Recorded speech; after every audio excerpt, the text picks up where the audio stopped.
Good morning. It's the Call Flow Radio Show, and you're on the air. All right, Farmville. It is that time of the morning we call the Call Flow Show. And as I mentioned earlier, we have Jimmy Hurt and Bob Flippin in the studio this morning. And I think I'm just going to let them tell you what they're here about and let them tell you the stories. I feel rather honored. They were telling me stories earlier, and I really was enjoying the history of Farmville since I'm new here. So who wants to start? Okay, I'm Jimmy. Hey, Jimmy. For one thing, we're here today to invite everybody in the community to the Farmville train station Thursday night at 7 o'clock. We're going to have a celebration for the 120th birthday of the Farmville train station. We're going to have birthday cake. Nice. Bob Flippin is going to give the history of the station. We're going to watch 2 of the Pepsi Cola commercials that were recorded here in Farmville in 1979. Mm-hmm. The mayor is going to be with us, and we're going to have refreshments other than the birthday cake. So we'd like to invite everybody to come out to that. Other than that, we have 3 other programs coming up later this year. Would you like me to tell you about those? Sure. Before you go on, though, I have to ask a question about the Pepsi commercial. I didn't know anything about that, and so what happened there? Go ahead, Bob. Okay, Larry. Thank you for having us here today, Larry. And I see you're a fellow honor. Hawaiian shirt enthusiast. Yes, sir. I feel like I'm at home here. There were 3 key events that happened in the 1900s on October 11th. Really? October 11, 1900, the Confederate Monument was unveiled here in town. In 1918, Wiltshire Davis, one of our local veterans, got the Croix de Guerre from the French during World War I. After his lieutenant had been shot, he led his company to achieve the objective that day. So that was a big deal. Yes. And then October 11, 1979 is when the Pepsi commercial was filmed here in Farmville at our train depot. And I brought with me the Norfolk and Western magazine that features that. I don't know if I've seen that commercial. What does it portray, and why Farmville? What did it have that? Farmville just has that America's hometown feel to it. Just the name of it conveys America, South Side and small town. The commercial is basically about a local boy does good. He's a baseball player. Okay. He wins the big game or the series or whatever, and he's coming home. Mm-hmm. So this is all the people here in the town who've gathered to meet him on his return. So the commercial has 2 versions of it. I think one's, about a minute and a half? No, one's 30 seconds and one's 60 seconds. There you go, 30 and 60-second commercials. And you can find these on YouTube. Okay. They're there. You can watch them. And you told me about YouTube before. There are. If you do YouTube WFLO, you'll see some fantastic footage of a friend, the station, everybody there actually. And I didn't get to the main one there, but I think you did that one from a historical standpoint of WFLO. Is that yes correct? Yes. And so go look at those. And there's also plenty of Facebook page there. I did look that up, and I noticed that there's a lot of pictures and there's a lot of information about what's coming up, what's happening, and that type of stuff. So, So what else do you have going on in Farmville coming up? Okay, we usually meet every month or every other month, so we'll have the meeting this 2 nights from today. And then in August, August 15th, we'll be meeting again at the train station, and we'll be having a program which is taken from it's in conjunction with the Dunnington Mansion, which is their house out here south of Farmville that we're trying to get restored. Mm-hmm. And there was a lady who grew up on that farm, on the Dunnington farm, and her name was Virginia Dowler. She was born there. She was raised there. And her parents were the farm manager and the farm nurse there. And Virginia, when she was in her 30s, did a program for one of the local home demonstration clubs. And we were able to get a copy of that, and we're going to basically reproduce that program along with photographs from the old Dunnington farm. Okay. So that'll be on August 15th at the train station at 7 o'clock.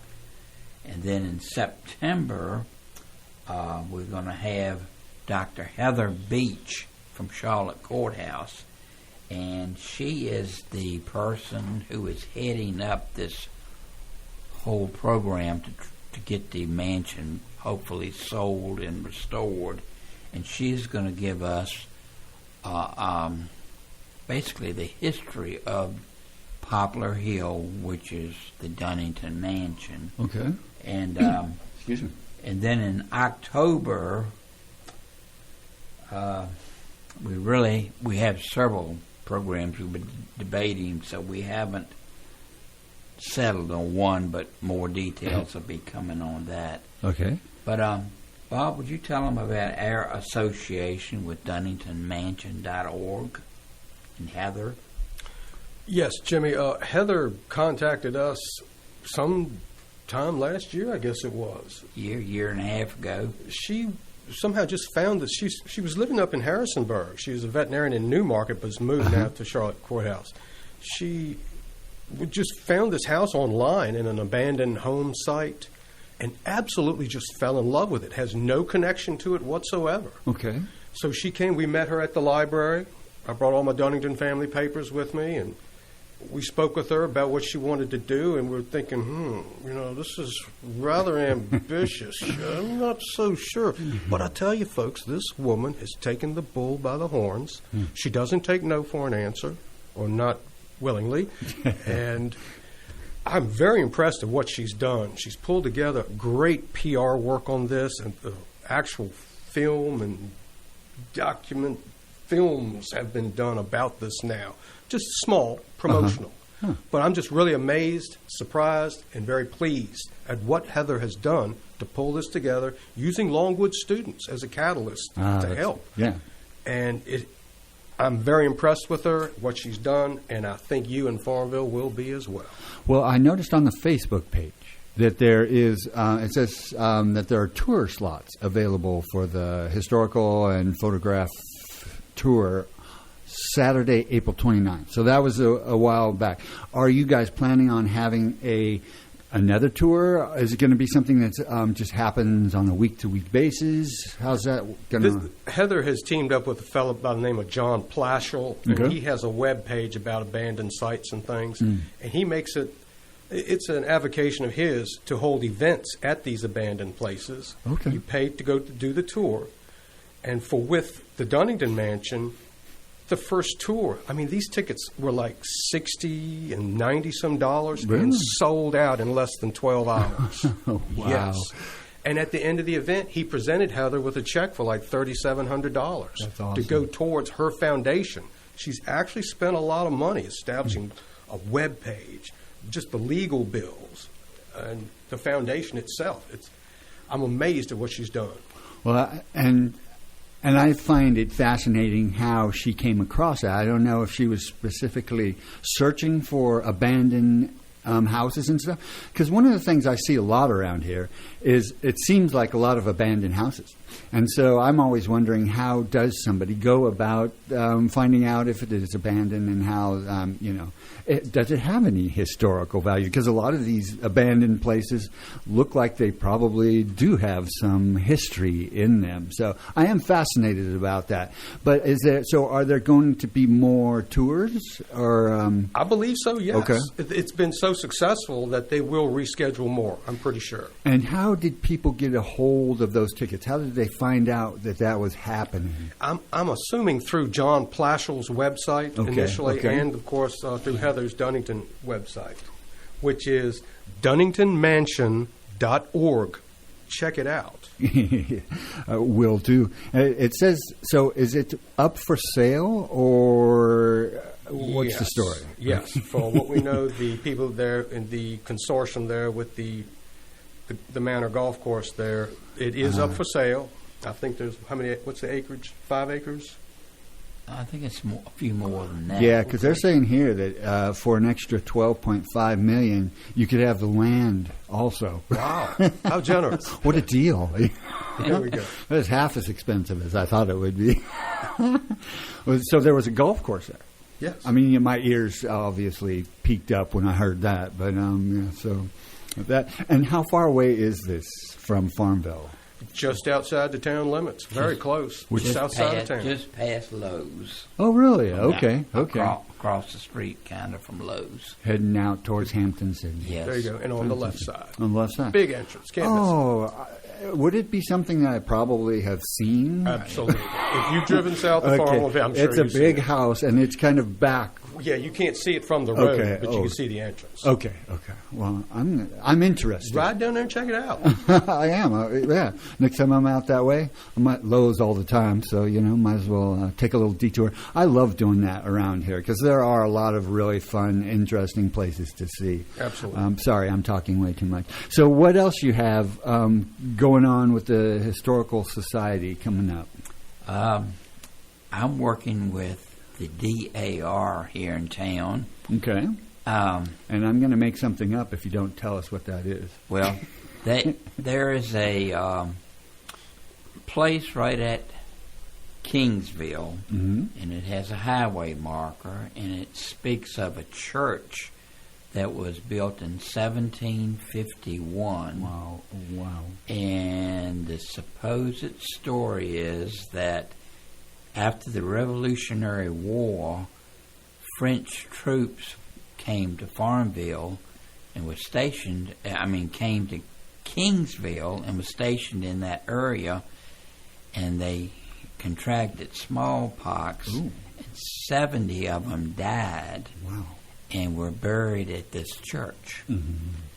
Well, they're still looking for the 70 graves. We were able to figure out where the church was.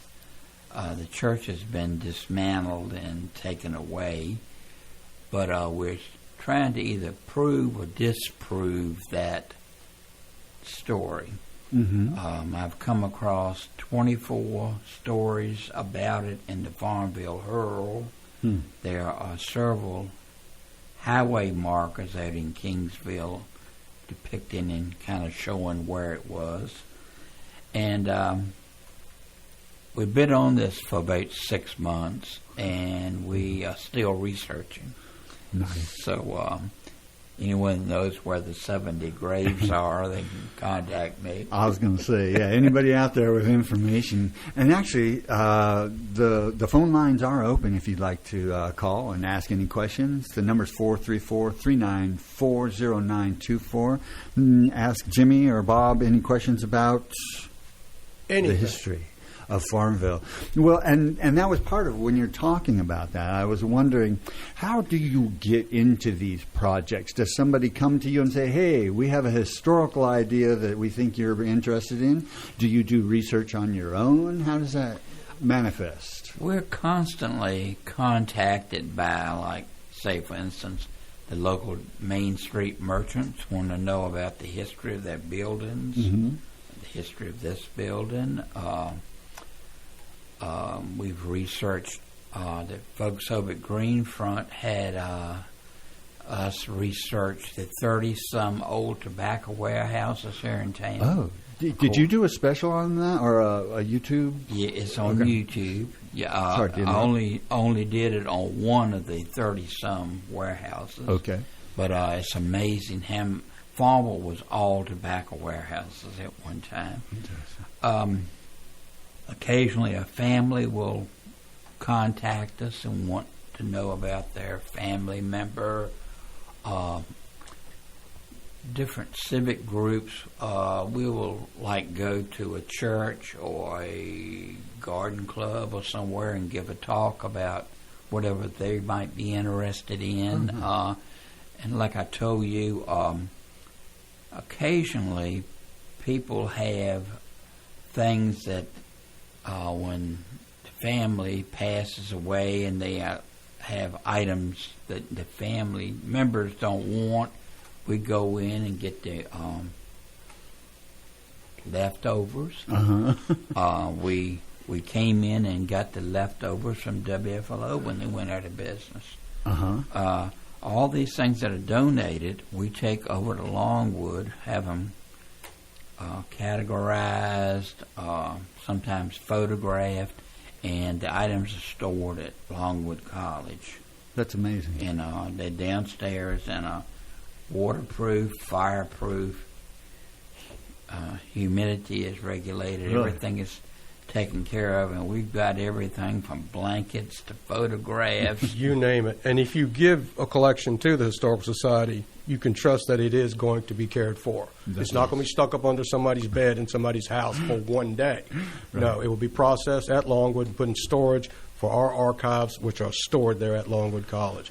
How many of, like WFLO, let's say, how many of these do you have stored there? And how much, you told me a number of how many artifacts that you got from WFLO. We got 17 tote boxes from WFLO, and and amongst that was all the photographs that had been taken at WFLO that were hanging in the studio. There must have been 10 or 15 photo albums.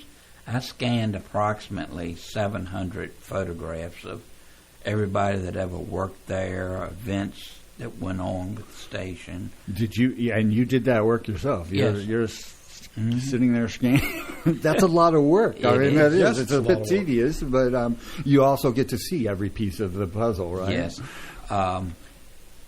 About 2, maybe 3 years ago, we were contacted and met with the Volunteer Fire Department.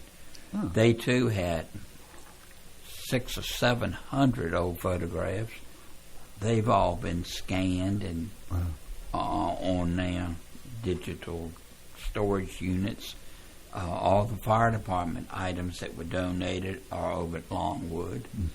So it's constantly somebody having a need to know about something. Bob did a lot of work when High Bridge came into being, the High Bridge State Park. He ended up going to work there. Yeah. Really? Was there a AmeriCorps volunteer and served as their education specialist for 7 years. Nice. Yeah. I bet that was a lot of fun. It was. I really enjoyed it. How did you get into that? I mean, obviously both of you have some kind of passion for history, but how does that kind of manifest itself when you... Well, if you're talking about me, it goes back, I believe, to my maternal grandmother. She was German, and she had what she would call the Geschichtsgefühl, the feel for history. And I got it. I got it. You can't fight it. I got it. I love it. And that's how it came about with me. It's just a natural inquisitiveness. Yeah. I think that's... I find that amazing. But so how long have each of you been doing this? Archiving and... Well, this has only been the last few years that we've been archiving, that we had this opportunity. It was from Benedict Chatelain, who was their archivist or worked there. He joined the society, and he encouraged this for us, and he basically took a hold of it, but then now he transferred out to Iowa. So we don't have Benedict anymore, but we still got Jamie there, and she's doing a wonderful job keeping our stuff. So how many people are in the society right now? Probably 80, 90 people Really? associated with us over the years. Most of the people are older. Many of them are retired, but we have some young folks too. I joined in 2012 as I was retiring and something to do. And it's kept me busy. Yeah, to say the least. Do you have a spouse? Yes. What does she think about all this? She helps out too. Nice. Yes. Isn't it nice to be able to do stuff with your, with your partner? Pat does a great job. I mean, she cooks cookies for some of our meetings. No, it's great. So she's the most valuable person as in far the as I'm society. concerned, she's the MVP. So I saw some pictures of like trivia night or something like that. So how are you guys deciding what you're going to do, when you're going to do it, and that kind of stuff? Well, like I said, we have anywhere from 5 to 10 meetings a year, and the trivia thing just came up. I believe it was Allison Martin that wanted to do that, and I wrote up the questions, and we kind of made it like a TV show where people got the questions and answer them, and one team played against the other. So these were Farmville historical questions, not just random trivia. Gotcha. Right. And the group was divided into 2 teams, and the one that got the most points won all the candy bars. That's crucial, you know. Yeah. You got to have a good prize. So that was fun. Sometimes we have a meeting and we actually go out into the field and go on a tour, or it's not always right in the train station, but I'm sort of picturing this, this outing that you guys have. A bus shows up and takes everybody someplace, and usually I suspect a historical. Yes. Normally, yes. Yes. place. That sounds like a lot of fun for a lot of people. So if people wanted to get a hold of you, join, whatever, how do they get in touch with you? With me, they can go to Facebook. I'm on Facebook, JIMMYHURT. I have about 1,500 followers. Nice. And then on there is my email address, phone number. People go down here to the visitor center. They know how to get in touch with us. Some people contact us through Longwood. A lot of people find their website or find us, by Googling it on the internet, and one way or another they end up writing to us internet-wise, and we always answer and get back to them. That's nice. So 1,500 followers. That's you're an influencer now. That's for sure. You've probably always been an influencer, as far as I can tell. That's just in your blood. Yeah. So, Bob, how did they get in touch with you? To join the Historical Society? No, just in touch if they need something. Oh, if you need to get in touch with me, I have an email address, svhp@connex.net. That's the first letters of Southside Virginia Historical Press. there you go. svhp@connex.net. I'm in the phone book, 392-8300. Give me a call. Excellent. I have to do birthdays and some stuff. Do you guys want to stick around for a while? Sure. Oh, fantastic. Thank you. All right, here we go. I guess I need to start with the weather. And I'm going to update the weather. It is still 51 degrees outside with humidity at 97%. Winds are calm, and the barometer is staying steady at 29.81. Same as before. Today's going to be mostly sunny with a high of 82 overnight, mostly clear with a low of 57. On Wednesday, we're going to start out nice and sunny, but there's a 20% chance of showers later on with a high of 84. Wednesday night, partly cloudy with a low of 58, and then Thursday, a lot like Wednesday, starting out sunny with a 20% chance of showers later on in the evening with a high of 84. Thursday night, mostly clear with a low of 60. Friday, Saturday, both very sunny with highs of 84, and overnight on Friday, a low of 56. And that brings us to some people's favorite time of the show, the birthday time. All right, let's see. What is today's date? The 13th. It is.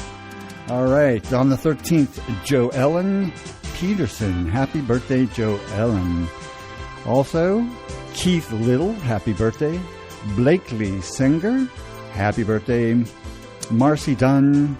Stacy Falwell. Happy birthday to you. And for a anniversary, it's Josh and Caitlin Knight. happy anniversary to you folks and everybody having a birthday today. If you didn't get your name in here and you wanted to, you could send an email to general@wflo.net or birthdays@wflo.net, or you can call us up at 434-394-0924. You can call that number and ask our guests some questions if you'd like. We'd love to hear from you. But until then, we will get back to our guest here, which I have to say, extremely grateful that you guys showed up here today, and I've really enjoyed the conversation that we had before this and what we're having right now. And we have a caller. WFLO, you're on the air. Yes, I would like to say happy birthday to my granddaughter, Nixie Davis. Nixie Davis, happy birthday. Yes. Yeah, from Farmville, Virginia. Right on. Well, I hope she has a fantastic birthday. And where are Thank you. Where are you calling from? I'm calling from Cumberland County, but Farmville address. All right. Well, River Road. Thank you very much for calling. Did you have any questions for Jimmy or Bob? No, I don't. All right. Well, I hope you have Thank you so much, though. You're welcome. Have a great day. Thank you. You too. Right. I love a caller. It doesn't matter what. So, so can you tell me about the early days of the train station and the history behind that? Absolutely not. First off, when the railroad came through Farmville in the early 1850s, the original train depot was built for something called the South Side Railroad. That was the original line. It ran from Petersburg to Lynchburg. Mm-hmm. And the train station is that building that's kind of to the right of Walker's Diner. I think it's some kind of financial place now. That was the original train station for Farmville. Where the caboose is, or in the that building? vicinity. Okay. In that vicinity, but Right. this side of the tracks. Yes. Now, a problem developed in later years with this being the train station, as when the train stopped, it blocked traffic for extended periods of time. So local business leaders in the late 1800s, they began talking about this. We need to improve somehow, do something different. So by January of 1899, there's a fellow by the name of W.P. Venable. He was the cashier at the Planters Bank. He started circulating a petition asking that the N&W to give us a new train station. Nice. Now, in March of 1902... I'm going to hold you up just for a second. I No want to hear problem. the rest of this, but it looks like we have a caller Let's coming in. hear it. So let's... I guess I didn't get to it fast enough. Oh, well. Hey, caller, you can call back. We'll answer it, believe me. Sorry to interrupt you. No problem, Larry. And our caller, please call back. Yes. So in 1902, there was a fellow by the name of Theodore Lowe. He was the superintendent of the Norfolk and Western. Okay. He came to Farmville to announce plans to build this new station. Now, there's some consequences to the new station. Okay. The first one is, it's just where the site would be located. Where it is now was known as what was called the Davis Lot. Said that was the only site that would be suitable. Two consequences for Farmville taxpayers. Number one, 3rd Street only went about 2 blocks from Main as it is at the time. So the town taxpayers would have to pay to extend 3rd Street to the train station. And that's where it ended for several years. And another thing to me is very important. Okay. This station was so significant in that part of the deal with the N&W was it had to have power 24 hours a day. Wow. At the time, Farmville's electric power plant only ran from like 6 o'clock in the morning to 10 at night. After that, it's off. Interesting. But the railroad needed power 24 hours a day at this station, lights, everything. It was a hub of activity. It really was. Wow. So because of that train station, Farmville got electricity 24 hours a day. It was in August of 1902 that J.P. Pettijohn, a contractor from Lynchburg, is awarded the contract to build the station at a price of $33,000. That's expensive back then, right? Oh, it was. And then it opened on April 30th of 1903, and the station has been open for use. Wow. So right now, what exactly does the station do? I mean, do you guys use it for your meeting place? Is there other things that happen in there, or? It's owned by the town of Farmville. Okay. Okay. And the town rents it out for birthdays, for family reunions, things like that. And civic groups can pay and use it also for local meetings. I see highway department meetings, Virginia forestry meetings over there. Or whoever needs it can rent it. Okay. And so it's going to stay where it is, and it's going to continue being a place that people can come to and meet. Yes. That's fantastic. So something you said was that they had to extend 3rd Street out to there, and that's as far as it went. And this was what year? When it was completed, it was 1903. 1903. So in that 1902 to 03, they extended 3rd Street, the extra couple blocks maybe, to the train depot. And that's where 3rd Street ended. That's amazing. For a long time, till probably the 30s, I'm guessing. 1939, they built 3rd Street over the hill. Probably a PWA project or something, Public Works Administration. Farmville's fascinating to me in the aspect. So beyond that, it's very affordable to live around here, and we seem to have all the amenities kind of that we need. But just kind of getting, I'm surprised it hasn't grown bigger. You know, it's been here a long, long time, right? And so I would expect it to have kind of become more of a metropolis, being in the middle of the state and all that.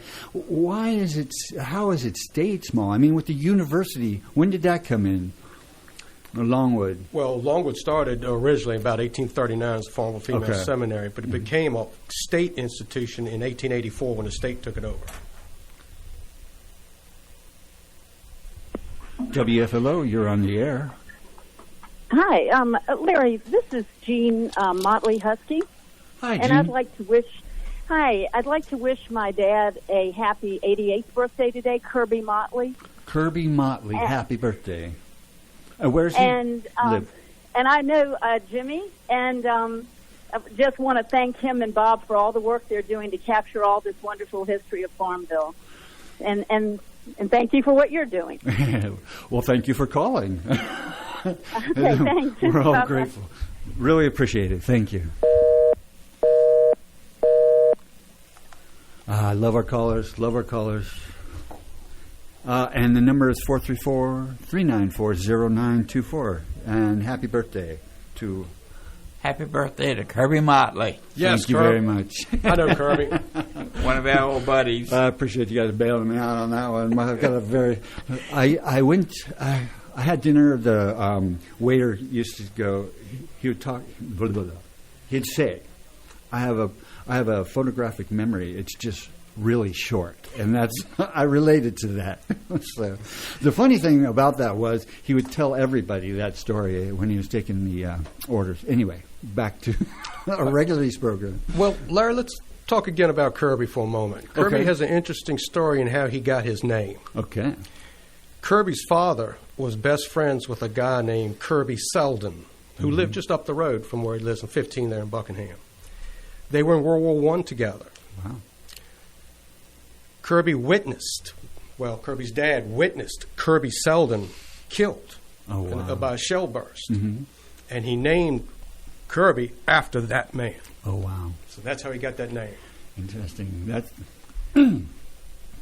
That says a lot. It does. A lot of it really character. does. And he's been a staple in the community for a while, it sounds like. Oh, yes. So, that's fantastic. He was a mechanic up at the Longwood shop there for vehicles. Okay. One of his daughters is Donna Van Cleve. Ding, ding, ding, ding, ding. Light bulb goes on. All right, it all starts to make sense after a while, doesn't it? Well, and that's the thing. This town, there are Wood. Francis. We met him, and we were having different people come in to turn on the power, internet and everything. Everybody who came there was either related to Fran, grew up with Fran, and And I find that with other people around here too. It's just it's deep, and I learned that I have to be very careful About what you say about people, because everybody's kin. It's a small town after all. That's it. Oh man, thank goodness. I'm going to leave that one alone. I had a thought. I know I had a thought. Tell me more about kind of your history here, because it sounds like a lot of people know who you are, but there's a lot of people like me that are still new to the area. So in a way, I get a nice, I can be ignorant about everything around here in the guise that other people might want to know these things also. So I was born and raised here in Farmville. I came along in 1947, same time WFLO was going on the air. Okay. I grew up basically playing around on Main Street. My historical interest is mainly these storefronts up and down Main Street, from McDonald's over to the Cumberland Bridge. I've tried to make it my business to know about each building and who the people were that ran the businesses over the time. So that's how I kind of got interested in the Historical Society. But 55 years I was in business, retail here in Farmville. Probably more people knew me than I knew them, but I knew a lot of people. And like Kirby Motley, his daughters worked for me when I was in the grocery business. Nice. So, Bob, how about you? Well, let's see. I was an Army brat, born in '59, to an American soldier from South Hill, and my mom was German. Okay. And we came to the States, to South Hill. The marriage didn't last very long. Mom remarried, and he had a job in Farmville. So we moved to Farmville on January 1st, 1966. And I've pretty much been in and out ever since then. Have been away. Graduated from George Washington University. I worked at Frontier Culture Museum in Stanton, Henrico Metaphor Museum in Henrico County.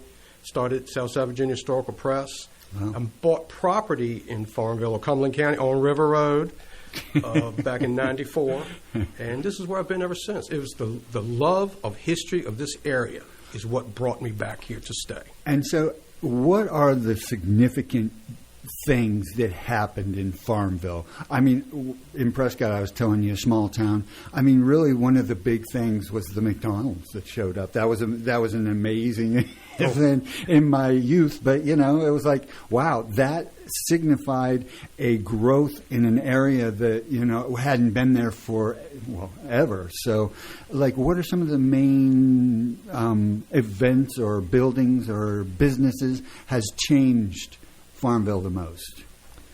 For me, the biggest event was when I was in the grocery business, the flood of 1972. And our grocery store was flooded out, 3.5 feet of water in the store. Wow. Great story. And I didn't talk much about it for 40 years. And then in 2012, the Farmville Herald got me to write with them. They did a story on the 40th anniversary of the flood, and I supplied a lot of the information along with several other merchants in town, Billy Poston, Chuck Dowdy at Dowdy Furniture, Parrots. That was kind of a bad spot for me in growing up here, but that was a big event of my life, I would say. Did people lose their businesses? And I mean, that's a big flood. I mean, Do you ever come anywhere close to that, or have they changed things so that it won't happen again? It's not geographically or topo possible because the way Farmville's in a bowl. Okay. And when it rains a lot, it fills up.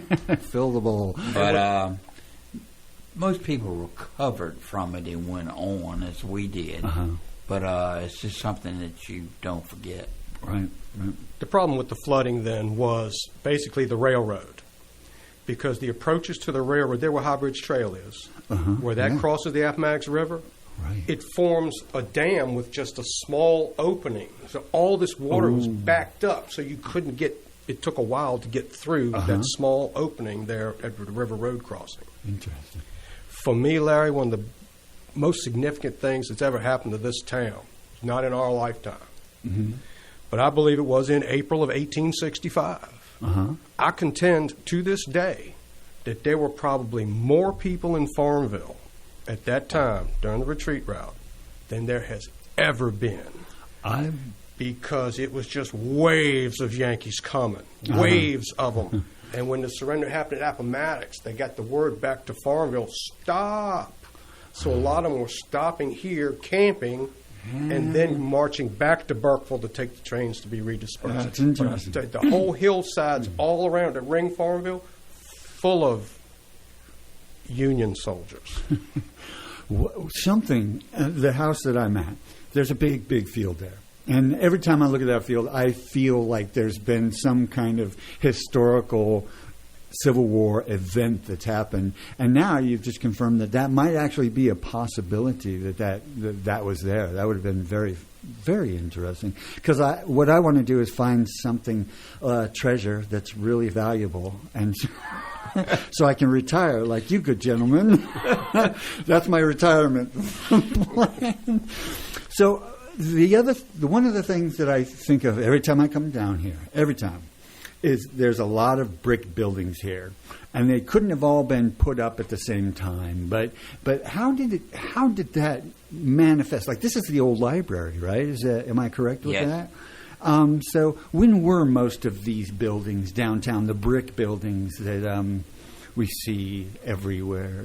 Well, allegedly the first brick building in Prince Edward County was the Morton's Tavern, right down facing 2nd Street, just off of Main, down the hill a little bit. Well, at least they had their priorities straight. And if you notice that the piers at High Bridge were built of brick, and it was determined to do that because of the superior quality of the clay in this vicinity to make bricks. Interesting. Farmville had several brick makers. At least two of them were black, Sam and Thomas Bowling. I mean, and they ran out all their other competition. If you read W.E.B. Du Bois, he came to Farmville, believe it or not, in 1897, and he wrote a study called The Negroes of Farmville, Virginia. Fascinating study. And he mentions Bowling in there, how they drove out the other competitors, or by underpricing them. He used, from reading Du Bois's report, I suggest that he used child labor. So could pay them less, I assume. Right. And so we would call that exploitation today. Well, back then, it's just making a living. Did you see that article? Just read it yesterday or the day before, that they're still having problems with child labor issues. You know, it's sad. But anyway, that doesn't surprise me. The originally on Main Street, it was all houses. Really? Wooden houses. And then, one by one, the houses went down and they're replaced with mostly wooden storefronts. But then there were several major fires. And 1798, fire swept through here, from here over to the Cumberland River, Appomattox River, and I think it was 18 tobacco warehouses burned down that night. Wow. And and some stores were wiped out too along the way. Anyway, as things burned down, they were replaced with brick. There was like a moratorium on building back with wood. The insurance companies wouldn't give them insurance. So around 1800, the wooden structures start disappearing and brick became the... Gotcha. So and I apologize for my ignorance about Farmville, but when was Longwood built and established here? Well, originally 1839 is the Farmville Female Seminary. Okay. But it was 1884 that the state bought it and made it the normal school for women and for teaching. The school teaching teachers. Nice. Okay. So that started here, and then as the state normal school, State Teachers College, and then became Longwood in 1949, Longwood College. and then became Longwood University. And then Hampton Sydney is another, I mean, it's really kind of a Farmville Pretty much. entity there. Sure. When did that come into play? Well, it started about 1775, 76. See, this is, again, long history. You'd expect a lot more people to be here. I mean, do you guys sense that? Like, Farmville should probably be bigger? Or is it actually really bigger? We just don't know about it because there's so much rural building and stuff going on? I think it's just grown on us at such a slow rate of growth that you really don't really think about it. But looking back on it now, yeah, Farmville's grown. When I think back to the 80s, oh, yeah, Farmville's really grown. Yeah. When did all the new stuff come in? The Walmart, all the restaurants over there? 80s and 90s. Okay. Really that late? Yeah. I guess that's about right. I'm putting it into perspective of where, in Prescott it was the first shopping center opened up on Main Street in 61. Down at the south end there. Now that property is Longwood High-Rise Dorm. Midtown. Okay. And then in 72, the shopping center out where Winn-Dixie, Walgreens is there now. Okay. That opened. Then in in the 80s, the Longwood Village opened. And I think Walmart came in like 94, something like that. So where do you get, as far as Farmville is concerned, are people like really excited and enthusiastic about growth, or are they, no, we're a small town, don't grow, no? Well, I'm sure it's probably both, but what do you guys sense is really the... Both. Yeah, just both. It's hard to gauge how much is more one than the other, but both of it. Okay. Yeah, there's always factions, right? Of what people want. So, what other groups do you guys kind of interact with? I know we had the Farmville Downtown Partnership the other day. How do you guys have other, like, do you work with the city, with the colleges, or anything else? I mean, obviously Longwood, but what other kind of entities do you kind of interact with? The Downtown Merchants Association, Karen. Okay, Karen. That's enough said, right? Yeah. All these town organizations, basically, we're kind of we serve the town of Farmville as they need to know something historical about the town. If we don't know it, we'll go look it up and find out for them. So do you have goals? Do you have some kind of, where would you want this place to be? At some point, you're going to have to pass it down to somebody else to pick up the You hope baton. that other people acquire the interest to want to know and take it on. Have you seen that? You've seen youth kind of getting excited? Not as much as we'd like to. You think that's a new thing? That youth? I'm bringing up youth. What a loaded topic, right? Sorry about that. I really didn't get interested until later life, basically because I was working all the time. And I'm just okay. You worked at the Farmville Herald. Yep. So I pulled 15 years there. Oh, really? That okay. Yeah. I didn't know that. Yeah. Advertising. Advertising, yes. Hey, we kind of need some. Oh, never mind. I didn't say that out loud. We could use a little. It never hurts. The Mr. Wall that had the Farmville Herald also brought the first radio station to Farmville. Really? WSVS. Okay. Which is now in Crew, but a lot of people don't know it. But in 1947, WSVS also went on the air 2 months before WFLO did. Wow. And WSVS was located in the Farmville Herald upstairs. Oh, wow. And Mr. Wall had financial interest in it. Uh-huh. So. All right. There's only a few minutes left for calls. If you'd like to make a call and ask a question or just tell us what's going on out there, The number's 434-394-0924. And so I don't have much else, but do you have anything that you would like to tell, a story that's just fascinating and fun, or or We don't want to get in trouble. I try not to leave it that open, it'll be a little specific. Well, if not, I just have to say I really enjoyed meeting both of you, and I find it fascinating what you're doing, and I wish you guys all the best of luck as you do that. So, a reminder about the train. Thursday night, Okay. 7 o'clock, over at the train station, we'll be celebrating the 120th birthday of the Farmville train station. I heard that there is birthday cake and snacks also available for, Yes. for that event. Yes. That'll get them in there. And Pepsi Cola. Oh, well, Pepsi. Oh, clever. You There guys you are go. smart. All right. Well, I hope to have you guys back sometime. And, again, just thank you from the bottom of my heart. Thank you, Larry. Thank Thanks you for for having having us, and we're so glad to have Flo back in our community. Thank you. We are the hometown radio station. You are. Like you said, you serve Farmville, and that's really what we're all about, is serving Farmville. So have a great one. Thank you. All right, folks out there, that was Jimmy Hurt and Bobby Flippin, and I, again, appreciate them coming in and letting us know what's happening in the Historical Society. So let's see. You guys don't have to. You can leave if you want. I mean, it's a... Sorry, what's that? Have us back anytime you want to talk about history. You got it. You got it. Thank you. Thank you so much. Take care, friends. Take care.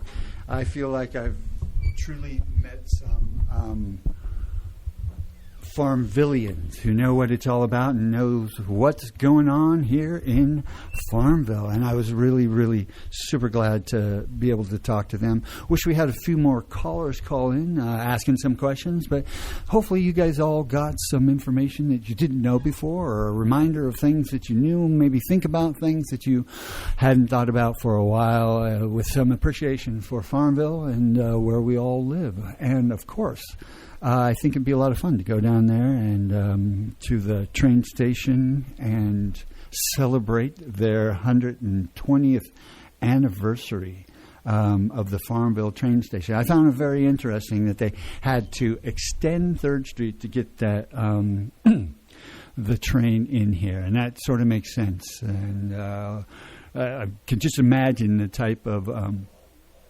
stuff that was on the train at that time. Anyway, I'm running out of time. My name is Larry B. John Staten is going to come in here and entertain you for the next hour, and then I will be back at 10 o'clock and go 10 and 11 o'clock. I'll try to get you the best music that I can find.